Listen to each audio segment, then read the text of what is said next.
सुबह सवेरे में आपका एक बार फिर से बहुत बहुत अभिनंदन करते हैं। और बिहार की राजनीति की जो चर्चाएं लगातार चल रही हैं, उन्हीं चर्चाओं में से एक चर्चा बहुत तेज़ी से पिछले 2 दिनों से शुरू हो गई है।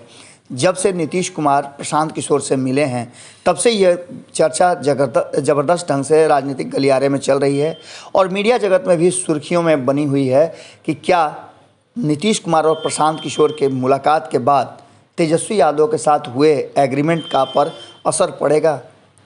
अब इस चर्चा के पीछे की वजह क्या है वो आप समझ सकते हैं। एक तरफ जहां प्रशांत किशोर से मिलने की बात को लेकर के जब मीडिया नीतीश कुमार से पूछती है तो बड़ी मुस्कुरा करके कहते हैं कि आप उन्हीं से पूछ लीजिए ना। जदयू के कोई भी नेता, कोई भी प्रवक्ता इस बात को स्पष्ट तरीके से स्वीकार नहीं करते हैं। कई लोगों से हमारी भी बातचीत हुई है, हमने पूछा कि क्या प्रशांत किशोर की मुलाकात हुई है नीतीश कुमार से, तो सभी ने कहा ये बड़े स्तर की बात है और इस पर हम कुछ नहीं बोल सकते हैं। जबकि प्रशांत किशोर और नीतीश कुमार की लंबी मुलाकात हुई है और ऐसा हो नहीं सकता है कि नीतीश कुमार के करीबी और उनके प्रवक्ता को ये बात पता नहीं हो। लेकिन आखिर इसको छुपाया क्यों जा रहा था? कहीं ऐसा तो नहीं कि लालू प्रसाद और तेजस्वी यादव के डर से इस बातचीत को, इस मुलाकात को छुपाने की कोशिश की जा रही थी?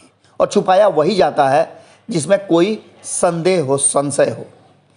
एक बात और सबसे महत्वपूर्ण हो गई है कि जो एग्रीमेंट तेजस्वी यादव और नीतीश कुमार के बीच में हुआ था, उस एग्रीमेंट में ऐसा लग रहा है कि अब कहीं ना कहीं कमी आती नज़र आ रही है।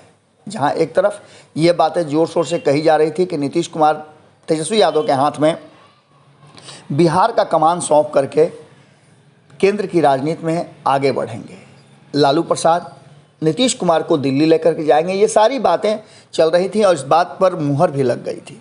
लेकिन इन सब के बीच में नीतीश कुमार और तेजस्वी यादव को एक साथ लाने में इस बार भूमिका ललन सिंह की बड़ी रही है। ललन सिंह और उपेंद्र कुशवाहा इस भूमिका में अहम रोल निभा रहे थे और ललन सिंह इसलिए आपको नज़र आया होगा। और ये हम बात इसलिए कह रहे हैं कि ललन सिंह लगातार नीतीश कुमार और तेजस्वी यादव के साथ रहे, यहाँ तक कि सरकार में नीतीश कुमार और तेजस्वी यादव के शपथ लेने के तुरंत बाद वो दिल्ली लालू प्रसाद से मिलने भी गए थे। हालांकि ये भी कहा जा रहा है कि लालू प्रसाद इस एग्रीमेंट के पक्ष में नहीं थे, लेकिन तेजस्वी यादव की जिद के सामने उन्हें झुकना पड़ा। लालू प्रसाद को इस बात का शक था कि कहीं ऐसा ना हो कि एक बार फिर से नीतीश कुमार एग्रीमेंट की शर्तों को पूरा करने से हट जाए, पीछे हट जाए और ऐसी स्थिति में तेजस्वी यादव को एक बार फिर सरकार से बाहर होने का दंश झेलना पड़े। इसीलिए लालू प्रसाद लगातार ये प्रयास कर रहे थे कि तेजस्वी यादव इस एग्रीमेंट के तहत नहीं बल्कि खुद वो मुख्यमंत्री की कुर्सी तक पहुँचे और इसके लिए अगर वक्त लगता है तो वो पूरा करें, क्योंकि नीतीश कुमार पर लालू प्रसाद को भरोसा नहीं हो रहा था। लेकिन कहा यह जा रहा है कि तेजस्वी यादव के जीत के कारण परिवार के लोगों ने इस एग्रीमेंट को और इस नई दोस्ती को स्वीकार कर लिया।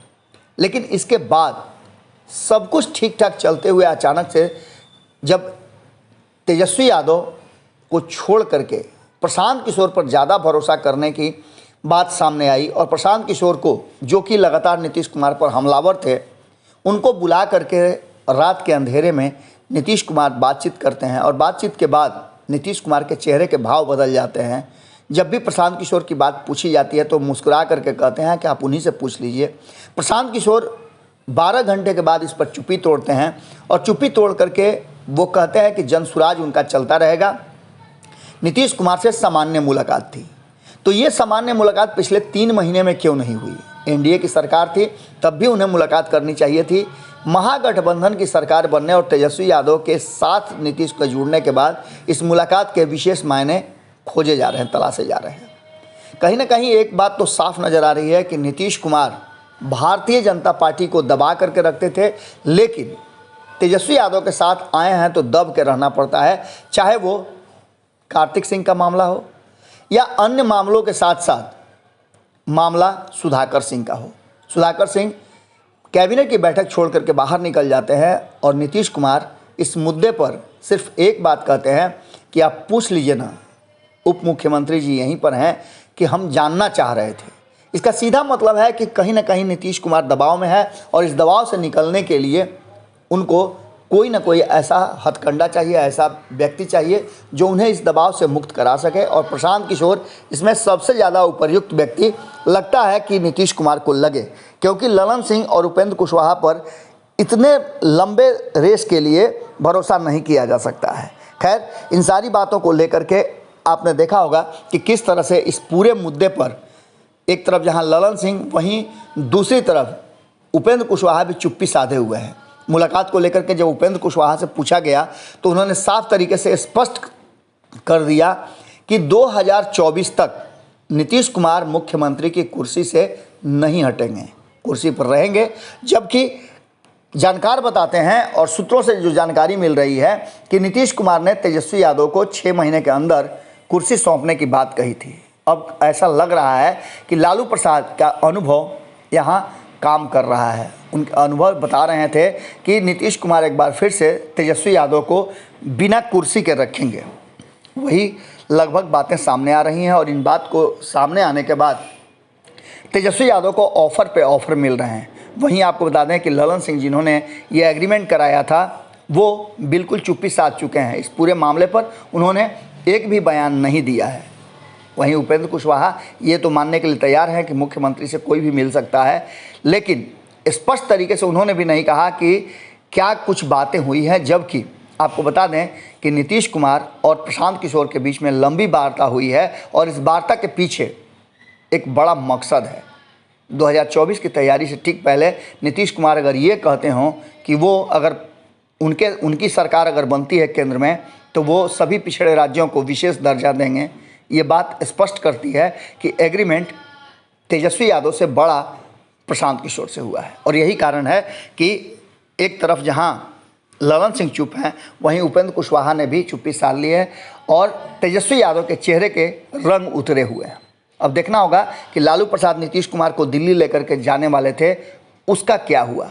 अगर दोनों साथ दिल्ली नहीं जाते हैं तो ये भी स्पष्ट करेगा कि जो तय हुआ था, जो चर्चाएं शुरू में हो रही थी, जो प्रेम शुरू में दिख रहा था, उसमें दरार जरूर आ गई है। जुड़े रहिएगा भारत लाइव के साथ, खबरें लगातार जारी हैं। अगर ये वीडियो पसंद आई और वह बिहार के राजनीति और बिहारियत से सरोकार रखेनी तो सब्सक्राइब बटन दबा के चैनल के सब्सक्राइब कर ली। ओजे एगो घंटी बा, ओकरा बटन दबा देला से कुल सटीक और मारक खबर रुआ मुफ्त में मिल जाई। अगर रुआ पत्रकारिता के हमनी के नया प्रयोग में सहयोग कर चाहतानी तो ज्वाइन बटन दबा दी। पेटीएम नंबर नोट कर ली 9386816700। धन्यवाद।